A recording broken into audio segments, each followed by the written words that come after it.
Romanos 9, del 18 al 19, habla de la incredulidad, no solamente de Israel, la incredulidad de la humanidad, y muchas veces también, a veces como creyentes, tenemos cierta incredulidad. Y hoy día el Señor va a responder a muchas interrogantes totalmente equivocadas por ignorar la palabra de Dios y no conocer a Dios. Y que lo escuchamos a menudo, ¿no? Dios es injusto. ¿Por qué hay pecado? ¿Por qué permitió el pecado? ¿Por qué permitió que muriera tal persona? ¿Por qué permite que la maldad avance?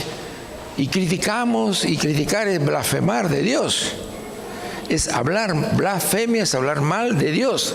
Imagínate, hablamos mal de Dios sin tener un conocimiento de quién es Dios. Y esta mañana, o esta tarde ya, mediodía, quiere el Señor quitar muchas interrogantes que tenemos en nuestra cabeza. Dice en Romanos, capítulo del 18 al 19, de manera de quien quiere, tiene misericordia. Y al que quiere endurecer, endurece. Pero me dirás, aquí pregunta Pablo, ¿por qué pues inculpa? ¿Por qué Dios inculpa? Si Él endurece, ¿no? Porque ¿quién ha resistido su voluntad?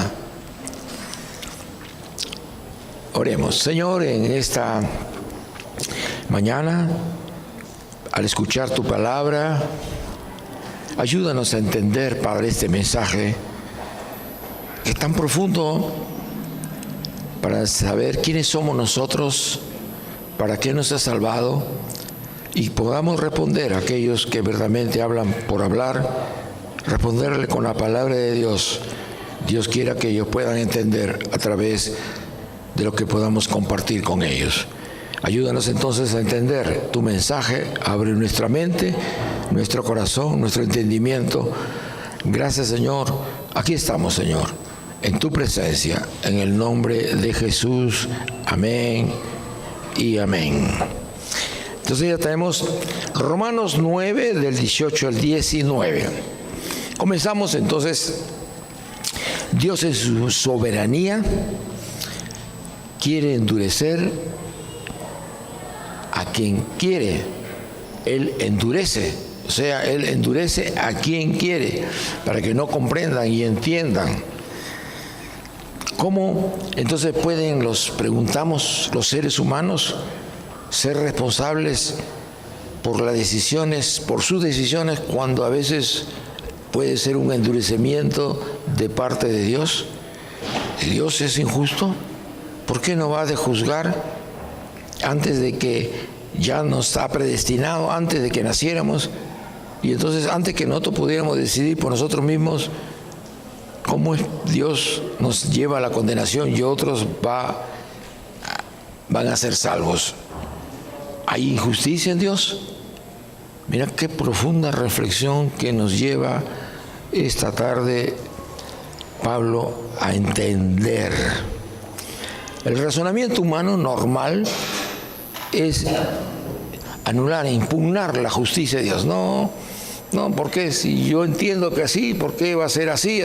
Y comienzo a criticar sin ton ni son a Dios, sin conocer cuáles son sus propósitos. Y esta mañana, hoy día va el Señor a hacernos entender. Y entonces comienza con un ejemplo. Comienza con el ejemplo de Josué. Josué, ¿se acuerdan? Reemplazó a Moisés en la conquista de Canaán. Moisés no pudo entrar a Canaán y entra en su reemplazo Josué. Pero al entrar a Josué, Dios le había prometido que iba a conquistarla, que Él estaba con él y por lo tanto que ya todos esos pueblos iban a ser derrotados porque Él se iba a encargar de derrotarlo. Pero la experiencia es que ahora vamos a ver que todo este pueblo de los cananeos se rebelan y se vuelven más duros, más fieros contra el pueblo de Dios, contra Israel. ¿Por qué sucede estas cosas? Y entonces comencemos a leer esa parte.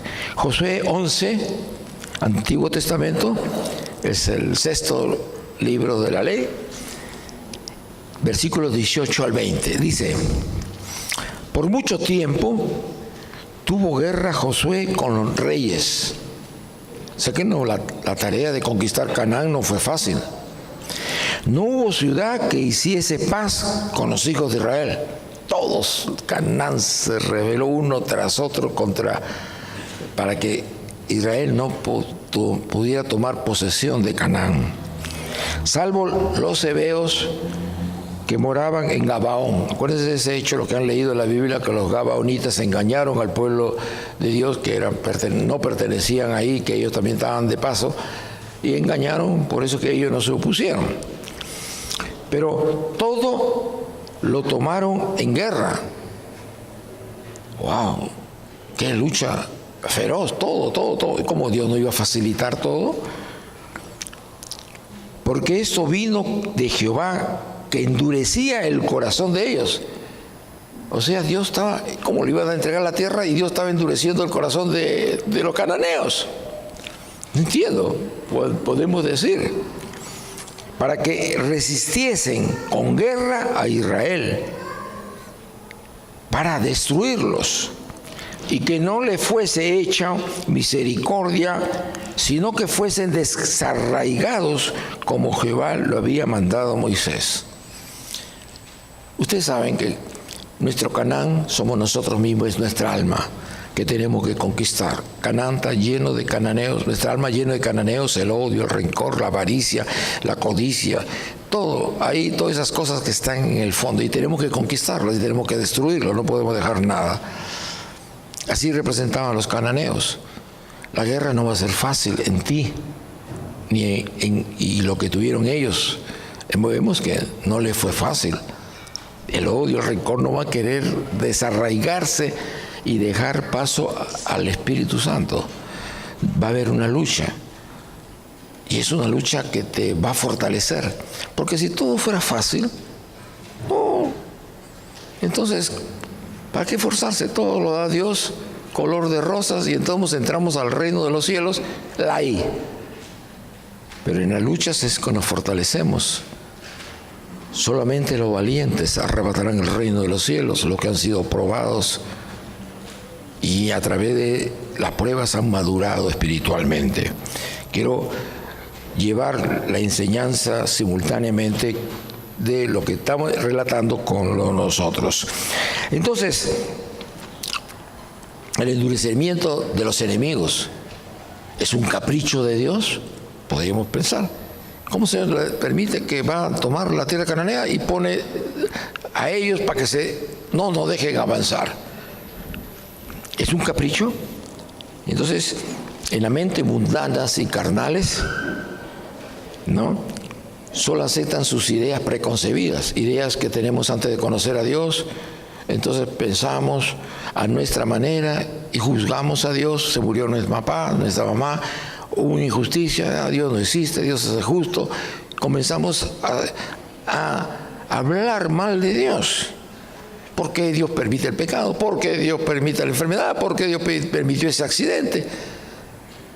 Y así nomás soltamos nuestras ideas preconcebidas sin conocer a Dios, cómo actúa Dios. Y esta mañana Dios quiere que lo conozcas, cómo Él actúa, que Él actúa con justicia.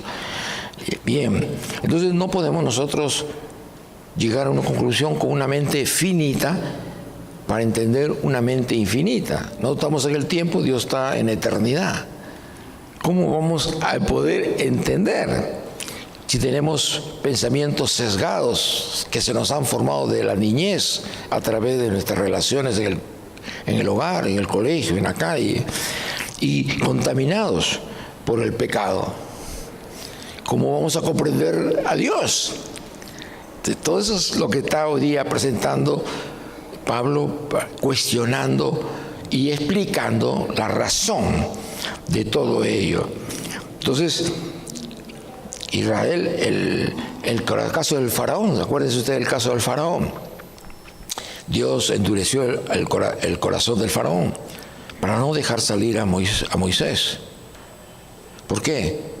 Porque si hubiera dejado salir a la primera nomás, la mayor parte de la gente dice, salió por la bondad del faraón. El faraón lo dejó, pues sí, qué bueno es el faraón. Pero Dios tenía que darse a conocer a todos los pueblos paganos que lo rodeaban. A Edom, a Moab, a todos esos pueblos que estaban filisteos. ¿Quién era él? Y que él era más poderoso que el faraón mismo y con todos sus ejércitos. Y entonces endureció para que se opusiera. Y Dios, en cada plaga, es una plaga contra uno de los dioses de los egipcios. Y nosotros tenemos muchos dioses que hemos formado, un deporte, el esposo, el trabajo, qué sé yo. Y Dios va a demostrar que es más poderoso que el mismo faraón que se creía Dios, ¿no? Imagínate, pero que todo el mundo viera sus milagros, sus portentos, cruzar el Mar Rojo, destruir el ejército más poderoso de esa época. Dios tenía que darse a conocer. Entonces, para darse a conocer tenía que endurecer y digamos, y que prevaleciera la idea del faraón, pero Dios estaba por encima de sus dioses y del mismo faraón, y al final él va a sacar. Adrede lo preparó Dios, lo planeó para oponerse pues al faraón y a todos los dioses que tú puedes formar. Acuérdate que el faraón representa a Satanás. Cuando estudies la Biblia lo vas a aprender. Y Egipto representa al mundo. Y ahí está lleno de placeres, lleno de comida en abundancia, pero esclavos, eran esclavos del pecado. Así nos sacó el Señor de este mundo. Entonces, ¿por qué lo hace así? Para demostrar su gloria, que Él es más poderoso, más fuerte que cualquier Dios, que cualquier hombre en la tierra. Y darse por conocer y que sea temido por ellos, como lo logra, ¿no? Entonces, en la primera carta de Tesalonicenses, capítulo 5, 9, vamos a desarrollar toda esta explicación que es bien compleja de entender. Primera de Tesalonicenses 5, 9 dice: no nos ha puesto Dios, o sea, los creyentes, para ira, o sea, para juicio, a los creyentes nada más, sino para alcanzar salvación por medio de nuestro Señor Jesucristo. O sea, nosotros nos ha puesto para que alcancemos salvación. Pero somos un cuerpo, un grupo, pocos son los que me hallan. Un remanente pequeño, dice, es el que el Señor ha separado. Bien, entonces Dios va a salvarnos en su tiempo, de Dios. Yo lo recibí a los 38 años, quién sabe, acá algunos que lo reciben más jovencitos, otros de mayor edad, pero en el tiempo preciso, cuando todas las circunstancias eran aparentemente adversas a nosotros, estábamos preparados, porque ¿cómo va a sembrar la semilla en un terreno duro? ¿Qué cosa hay que hacer? Primero remojar, machacar, regar, inundar de agua, ablandar, y el agua representa la palabra. Y luego entonces ya el terreno a punto, entonces pasa el arado y ya está suavecito y recién siembra. Todo eso el Señor ha preparado. Pues a veces las circunstancias son duras, porque somos un corazón muy duro y reseco para las cosas de Dios. Bien, entonces muchos critican la doctrina de predestinación, que hemos sido elegidos antes de que nosotros pudiéramos decidir por nosotros mismos. Caso de Esaú y Jacob, nacieron al mismo tiempo, eran gemelos. Primero nació Esaú, luego Jacob inmediatamente, pero Dios ya había escogido al menor, a Jacob, para ser el elegido a través del cual vendría Cristo, y desechó a Esaú. Igual sucedió en el caso de Isaac e Ismael. Ismael nació primero, Isaac después. Isaac era el hijo de la promesa, y entonces o uno desecha y a otro escoge, pero Dios está mostrando su soberanía. Él a quien quiere escoge. Wow, entonces, ¿cómo es posible? Entonces, que es injusto, porque unos sí y otros no, podríamos decir, si no conocemos. Y justamente hoy día el Señor va a quitarnos todos esos argumentos en contra, porque ahora va a demostrarnos por qué lo hace ¿Con qué fin lo hace Dios de esa manera? Entonces, no podemos entender a plenitud cómo es su elección y su predestinación. Es algo únicamente que puede ser aceptado por fe cuando conocemos la verdad. La verdad está en la palabra. La verdad es Jesús. Dijo, yo soy la verdad. La palabra es Jesús. Acuérdense que el verbo se hizo carne. El verbo, que es la palabra, verbo, palabra, se hizo carne. La carne es Jesús. O sea, aquí esa palabra es Jesús. Entonces, conocer la verdad. ¿Quieres conocer a Dios? Tienes que conocer a través de la palabra. No hay otra forma. ¿Cómo vas a conocer a un Dios invisible? ¿Quién lo puede describir? A no ser que Dios mismo se revele a sí mismo. Y eso es lo que hace Él. Entonces, por otra parte, sabemos que nuestra voluntad también jugó un papel en nuestra salvación. Ahora, ¿por qué? Porque vamos a ver cómo se comportó Adán y Eva. Comencemos entonces en Juan capítulo 6, versículo 37b. O sea, la segunda parte de ese versículo dice: y el que a mí viene, no le echo fuera.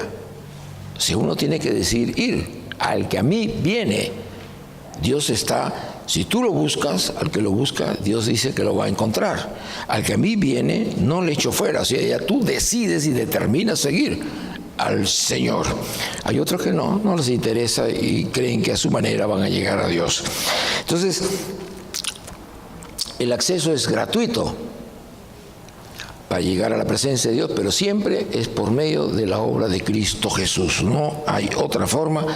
Es un regalo de Dios que Dios nos concede, digamos, la salvación para a través de Cristo, que también fue entregado por Dios mismo para que tú creas en Cristo. Pero para creer en Cristo, aún esa fe que en Cristo es un regalo de Dios, es un don de fe que Dios lo da con diferentes medidas, pero es un regalo. Aún eso es de Dios, para que todo la salvación sea por la gracia de Dios y no podamos ufanarnos. Yo soy más espiritual que yo sí creo. Ninguno de nosotros merecía la salvación. Entonces, ahora, Pablo comienza ahora a derrumbar todos los argumentos. Comienza y dice a los acusadores: Dios es injusto, ¿por qué? Por aquí, porque permitió el pecado, porque esto. Comienza y dice: ¿quién eres tú? Wow. Para que alterques o contiendes con Dios. ¿Quién eres tú? Nos pone en nuestra posición, en nuestro lugar. ¿Quién eres tú? En otras palabras, es una blasfemia cuestionar o negar el derecho que tiene Dios para que los hombres le den cuenta, porque ellos son solamente creados por Dios. Él tiene todo el derecho y sigue fundamentando, porque no es suficiente todavía esto para no convencernos. Es obvio que las personas que cuestionan a Dios no están dispuestas a buscar la verdad.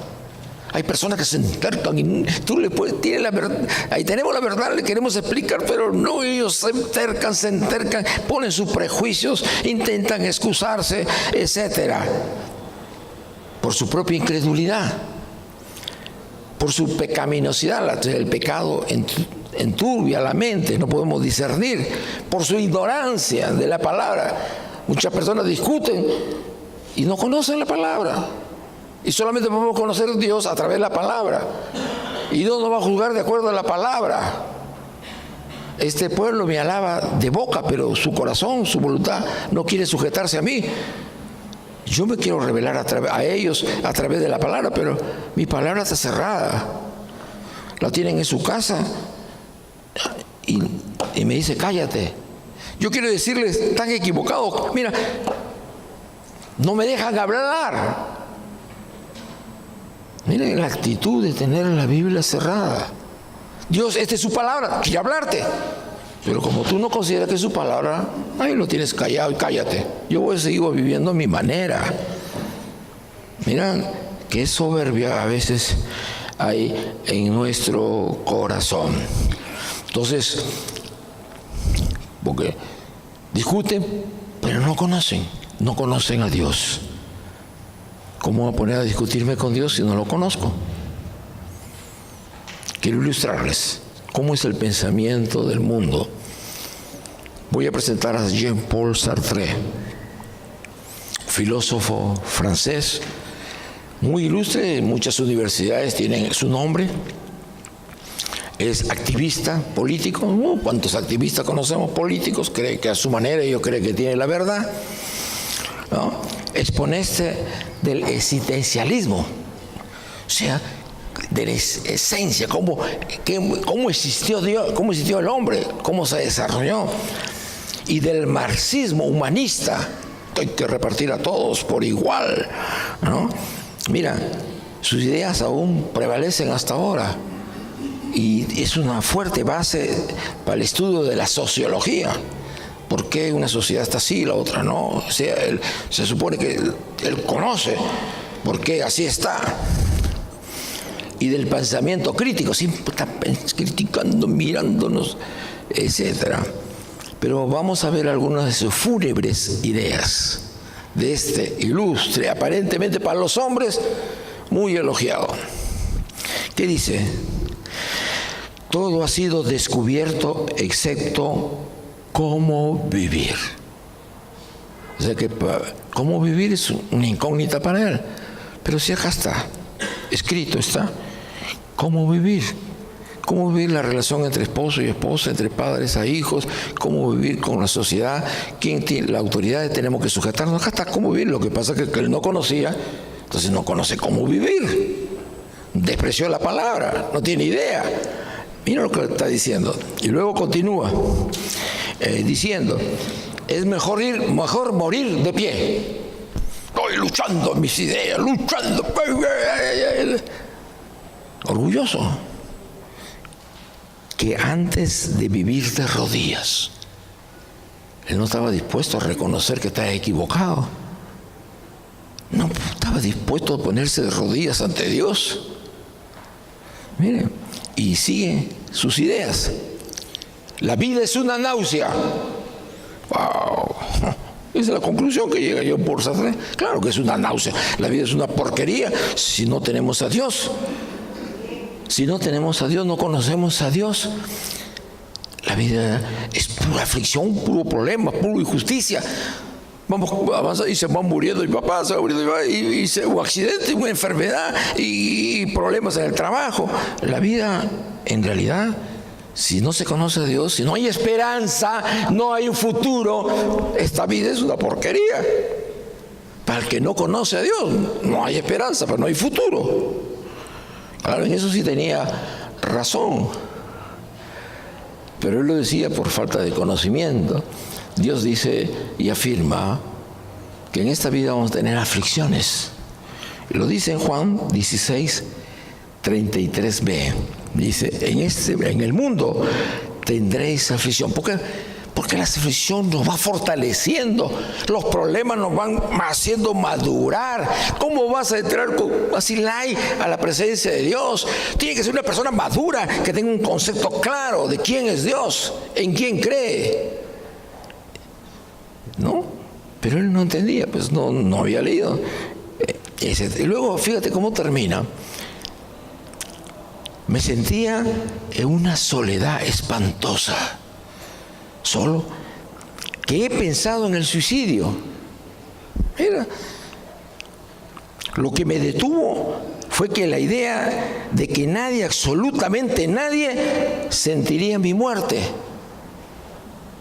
Que iba a estar aún más solo en la muerte que en la vida.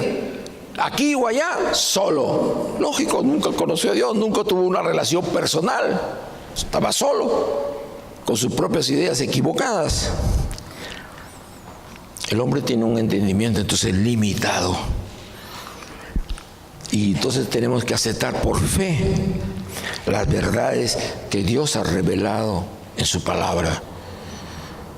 Y entonces Pablo sigue reprendiendo a estos incrédulos, presuntuosos, que quieren cuestionar a Dios. Y él comienza ahora a responderles, y va a ser fuerte, pero ustedes van a ver decisivas palabras como mazazos. Dirá el vaso de barro al que lo formó: ¿por qué me has hecho así?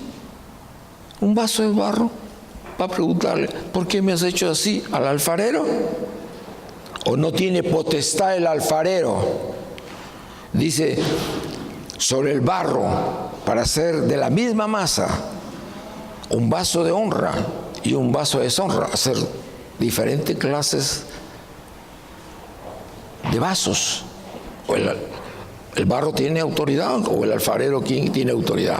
Miren cómo nos va llevando, poco a poco nos va llevando a ver quiénes somos verdaderamente y cómo, por qué cuestionamos, estamos cuestionando. Entonces, y eso Isaías, 700 años antes de Cristo, ya lo había dejado establecido, tomó la misma analogía. Isaías 64:8. Isaías 64:8. Miren lo que dice. Ahora pues, Jehová, tú eres nuestro Padre, nosotros barro, y tú el que nos formaste, así que obra de tus manos somos todos nosotros. Jeremías vuelve a tomar, otro profeta del Antiguo Testamento, y vuelve a tomar la misma imagen y dice, Jeremías 18 del 3 al 6, la palabra de Dios está poniendo clara nuestra posición entre el barro y el alfarero. Jeremías 18 del 3 al 6 dice, y descendí a casa del alfarero. O sea, Jeremías entra a la casa del alfarero. Y he aquí que él trabajaba sobre la rueda, o sea, acá hay una rueda que gira y ahí está modelando el alfarero el vaso. Dice, y la vasija de barro que él hacía se echó a perder, se malogró en su mano y volvió e hizo otra vasija, según le pareció mejor hacerla. Dijo, ya no lo voy a hacer así, lo voy a hacer así. La primera se malogró, ahora lo voy a hacer diferente. Entonces vino a mí palabra de Jehová. Dios está hablando ahora, diciendo, y aquí la contestación, no podré yo hacer de vosotros como este alfarero o casa de Israel, pueblo de Dios, dice Jehová. He aquí, porque como el barro en la mano del alfarero, así sois vosotros en mi mano, oh casa de Israel. Él está modelándonos. Solamente para él es como si fuéramos un barro. Y ahora vamos a ver, aunque un grado infinitamente mayor, ¿no? Dios es creador de los hombres. El alfarero es creador de vasijas, ¿no es cierto? De vasijas de barro. Es más arrogante entonces y necio que los hombres cuestionen la justicia y la soberanía de Dios. Dice, ¿acaso si pudiera ser esto verdad, ser hecho, acaso fuera el jarrón de barro,